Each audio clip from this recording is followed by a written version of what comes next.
Welcome back to Luxorist. Prepare yourselves, because we're about to separate the fast from the ferocious.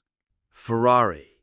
The name itself is a prayer on the lips of enthusiasts, a symbol of ultimate performance and breathtaking beauty. For decades, the Prancing Horse has represented an impossible standard of perfection. But what happens when perfection falters? What if I told you that behind the shimmering scarlet paint and the deafening roar, there are skeletons in Ferrari's closet? These are the stories of the 9 times Maranello got it wrong. Our list begins not with a terrible car, but with a car that suffered from an identity crisis. When the Ferrari California was unveiled in 2008, it was a car of many firsts for Ferrari. The first front-engine V8, the first to feature a dual-clutch transmission, and the first with a folding metal roof. It was designed to be the entry-level Ferrari, a comfortable Grand Tour meant to attract new buyers from brands like Aston Martin and Mercedes-Benz.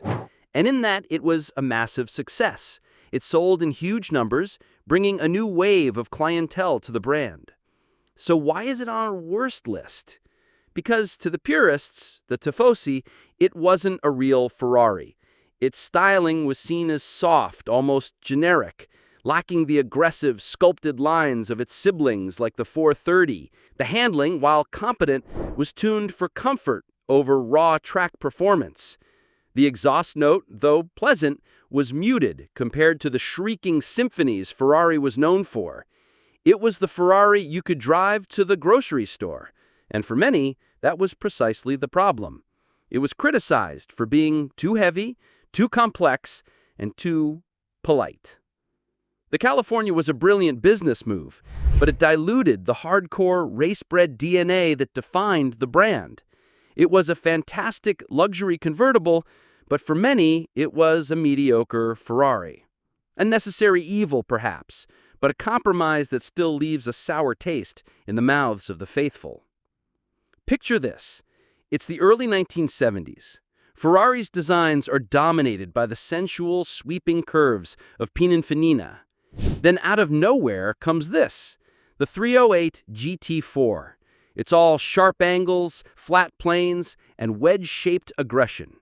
This wasn't a Pininfarina design. It was penned by Marcello Gandini at Bertone, the same man who gave us the Lamborghini Countach. That alone was sacrilege for many, but the controversy didn't stop there. This was a 2+2 mid-engined car, a layout that is notoriously difficult to style gracefully. And while it was a genuine attempt at a practical family Ferrari, its biggest sin was on the hood. For the first few years of production, it didn't wear a Ferrari badge at all. It was sold as a Dino, a sub-brand named after Enzo Ferrari's late son, typically reserved for cars with fewer than 12 cylinders. Buyers felt like they were getting a second-class citizen. They were paying a premium price for a car that didn't even carry the most coveted badge in the automotive world. Performance was decent for its day from the 3-liter V8, and many who have driven it say the handling is sublime. But the combination of its controversial, un-Ferrari-like styling and the initial branding blunder sealed its fate. It was the odd one out, the angular orphan in a family of curvaceous supermodels. Ferrari eventually put the Prancing Horse on it in 1976, but the damage was done. Every Ferrari should stir the soul. It should make your heart beat faster just by looking at it. The Ferrari 400i does not. This large 3-box Grand Tour was designed for crossing continents in comfort, not for setting lap records. It was elegant in a subdued, conservative way, but it completely lacked the drama and passion expected from Maranello. The biggest offense was it was the first Ferrari to be fitted with an automatic transmission as standard, a lazy, power-sapping 3-speed gearbox from General Motors, a GM slush box in a Ferrari. It was heresy. While a glorious 4.8-liter Colombo V12 sat under the hood, the automatic gearbox neutered it, making the car feel sluggish and unresponsive. The 400i was a car that prioritized comfort over everything else, and in doing so, it lost its Ferrari soul. It was heavy, thirsty, and its electronics were notoriously fickle. For years, the 400 series were the cheapest V12 Ferraris you could buy, precisely because nobody wanted them. They were seen as the ultimate anti-Ferrari, a car that was more about arriving comfortably than enjoying the drive. It's a competent cruiser, but it's a car you respect rather than desire. And for a Ferrari, that is the ultimate failure. The 612 Scaglietti was a design that left many scratching their heads. Named in honor of the legendary coach builder Sergio Scaglietti, this V12-powered 2+2 Grand Tour was meant to be a flagship of elegance and performance. It had the performance part covered, with a magnificent 5.7-liter V12 producing 533 horsepower. It was a technological marvel with an all-aluminum space frame chassis. But the looks, the long drooping nose, the deeply scalloped sides, and the awkward proportions just never seemed to come together. It was designed by Pininfarina, but it lacked their usual magic touch. Some called it bold and unique, many more called it just plain ugly. It looked big and heavy, even though it was lighter than its predecessor, the 430M. The design was meant to evoke classic Ferraris of the 50s, but the execution felt clumsy and unresolved. It was a car that was far better to drive than to look at. The 612 was a magnificent piece of engineering let down by a truly controversial design. It sits on this list because a flagship Ferrari should be beautiful from every angle. It should be automotive art. The 612 Scaglietti, for all its V12 thunder, was a masterpiece trapped in a clumsy frame. The Ferrari 348 had an impossible task: to replace the beloved 328, one of the most celebrated Ferraris of the 80s. Visually, it was a home run. With its Testarossa-style side strakes and sharp modern lines, it looked like a proper junior supercar.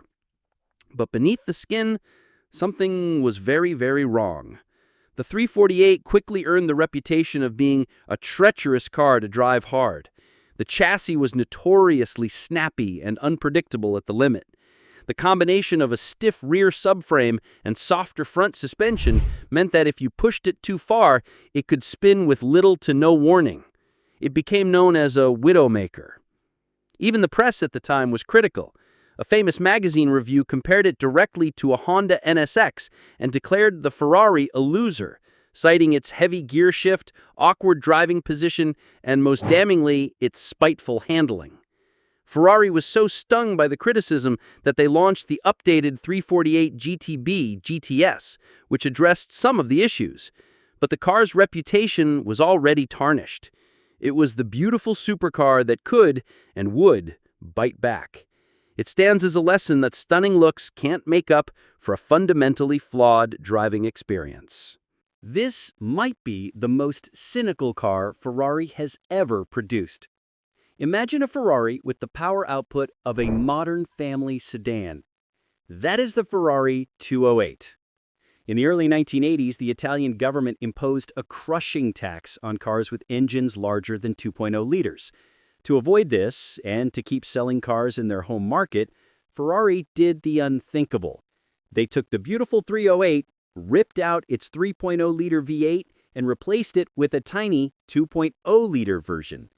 The result was pathetic. The normally aspirated 208 GTB produced a laughable 155 horsepower. Its 0 to 60 miles per hour time was nearly 10 seconds. It was, by a huge margin, the slowest Ferrari ever made. All the glorious looks of the 308, but with none of the performance. It was a prancing horse that could barely trot. Ferrari tried to rectify this with a turbocharged version later on, which was much better, but the original 208 remains an automotive embarrassment. It's a car born not of passion or a pursuit of speed, but of a desire to dodge taxes. It is the antithesis of everything Enzo Ferrari stood for. This is the most controversial car on our list, a halo car, a V12-powered limited edition supercar. How on earth can the F50 be considered one of the worst? The answer lies in one word: pressure. The F50 had to follow the single most iconic supercar all time, the F40. The F40 was raw, brutal, and terrifyingly fast. It was a race car for the road. The F50 tried to take a different approach. It used a naturally aspirated V12 engine derived directly from Alain Prost's 1990 Formula One car. It was a carbon fiber monocoque masterpiece. On paper, it was a technological triumph, but the execution fell short. The F1-derived engine had to be heavily modified for road use, and it lost the screaming character of its racing counterpart. The styling was divisive. The integrated rear wing and strange insect-like front end lacked the F40's simple, brutal elegance. Many thought it was just plain ugly. And while it was blisteringly fast, it wasn't a huge leap in performance over the F40. It felt heavier, less agile, and less special than the car it replaced. It was a car that lived entirely in the shadow of its predecessor. The F50 is not a bad car. It is an extraordinary machine, but it is a failed halo car. It failed to capture the imagination, failed to surpass its legend, and failed to be beautiful. For a flagship Ferrari, that is a cardinal sin. The Ferrari FF was a shock to the system. A four-wheel drive, four-seater Ferrari with a shooting brake or hatchback design. When the covers came off, the automotive world collectively gasped. It was undeniably bold. The engineering was breathtaking. A complex all-wheel drive system paired with a magnificent 6.3-liter V12. It was incredibly fast and astonishingly practical. You could, in theory, take 3 friends and their luggage on a ski trip in a 651-horsepower Ferrari. But the design was, and still is, deeply polarizing. From the front, it's an aggressive, modern Ferrari. But the rear end, the long roof and high tail, it's a shape that many purists simply could not accept. It looked more like a strange station wagon than a thoroughbred supercar. The FF was too weird for most traditional Ferrari buyers. It was a brilliant answer to a question that very few people were asking. While its successor, the GTC4 Lusso, refined the concept, the original FF remains a monument to a brave, perhaps foolish, design experiment. It's a car respected for its engineering audacity, but rarely loved for its looks, forever marking it as one of Ferrari's greatest and most awkward gambles. And here it is, the car that has become a running joke, a punchline, the poster child for bad Ferrari. The #1 worst Ferrari ever made, the Mondial 8. Where do we even begin? Launched in 1980, the Mondial was supposed to be the usable, practical Ferrari, a 2+2 with a mid-mounted V8, but it failed on almost every conceivable level. First, the performance was abysmal. It used the same V8 as the tax-dodging 208, but strangled by U.S. emissions regulations, it produced a pathetic 214 horsepower. The car was heavy, and its 0 to 60 miles per hour time was nearly 10 seconds. Sports sedans of the era were faster. Second, the reliability was a catastrophe. The complex electronics, powered by a web of wiring that seemed designed to fail, were a constant source of agony for owners. Simple repairs could cost thousands of dollars. A routine engine service required removing the entire rear subframe. Third, the styling was awkward. While not ugly, its proportions were off. The long wheelbase needed to accommodate the rear seats made it look stretched and ungainly from certain angles. The Mondial 8 was slow, fantastically unreliable, expensive to maintain, and awkward-looking. It failed as a sports car, and it failed as a practical car.